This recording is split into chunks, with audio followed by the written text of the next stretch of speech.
Namaste. My name is Uwe Zimmer. I'm International Meditation Master.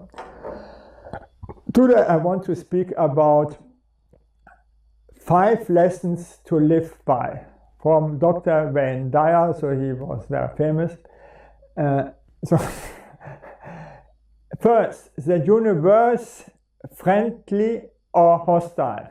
Is the universe friendly or hostile? The most fundamental decision in your life is to ask yourself, do I live in a friendly or hostile universe? This said Albert Einstein. Is it hostile in anger? What you see outside is what you create inside. What is inside is outside. If you see a paradise outside, you have a paradise inside.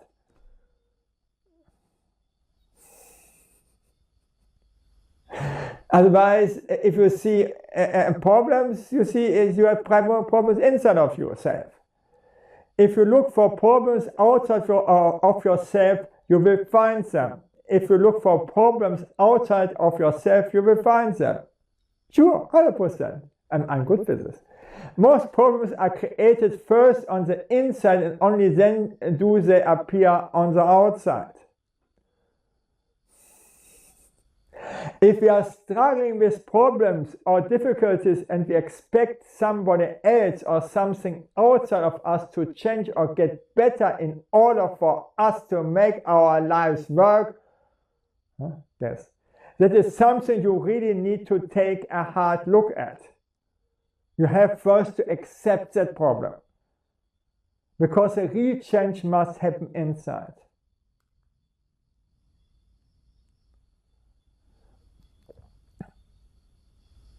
There are no justified resentments. Oh, this is too Buddhistic. This is too Christian. There are Hindus saying the same thing, even so. So religion is saying just this one. I don't know any religion who doesn't say the same thing. There are no justified resentments, no matter what kind of anger comes directed toward you, no matter how much hate you may encounter showing up in your life. I'm talking about the person you lent money to who hasn't paid you back. Why have you given him money?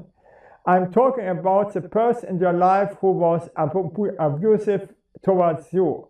You lend money only when you don't care for that money. Otherwise, really honest people. And there should exist some.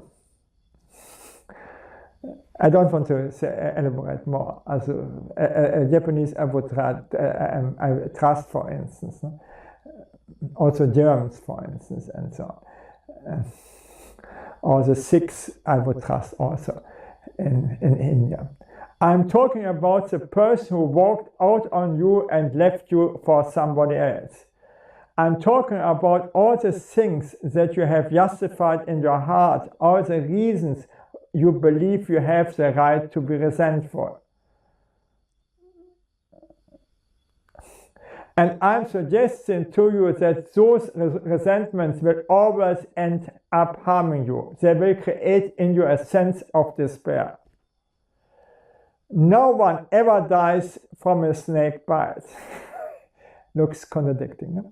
The bite itself will never kill you. You cannot be unbitten. Once you are bitten, you are bitten. But it is a venom that continues to pour through your system after the bite that will end up destroying you. So he is a medical doctor, so he should know that. Okay. What you focus on, you become. Focus on gratitude, say thank you, and you will receive more things to be thankful about. If you complain about things, you will get more of that too. We have always to remember ourselves to be thankful. Often I forget it by myself. And then I mess up. Always remember yourself. Make everywhere a post that you think thank you in the morning and so on. The most successful people do that. No? What you focus on, you become. Have a mind that is open to everything, but attached to nothing.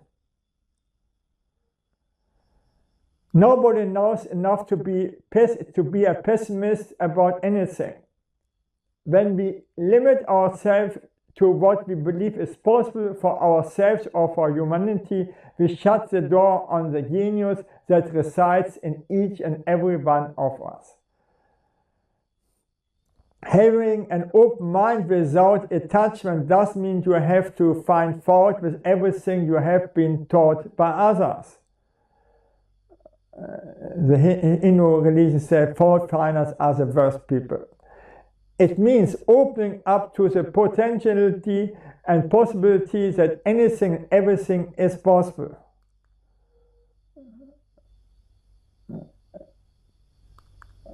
If you would say to a stone time human with today microchips and so on, and you think you are crazy. If I've seen India 30 years ago and see today total change, and 30 years ago I thought they need very long for that. But I estimated that they will do it. But they're much faster than I estimated. If we have any attachment, we can interpret something as a reason to be offended. And if we like to be offended, we will always find a reason for it, instead of simply seeing the situation as a different point of view. Attachment is sorrow, okay? We can only have an open mind if we are not attached, okay? Don't die with your music still in you. Some hear different drama and we must march to the music we hear. We all have a purpose. If we don't live our purpose, we cannot live a happy, fulfilling life. And if we don't know our purpose, we can surrender our life to God or to love. This is a new age, and this he couldn't see. No? Before the people surrendered to God and they were happy. Before the mothers surrendered to love and they were happy. And Tolstoy was choosing purpose. Because before they gave no purpose, only God and love. Surrendering our life to God or to love is the highest purpose of all. So, thank you that I could speak about this, and bye.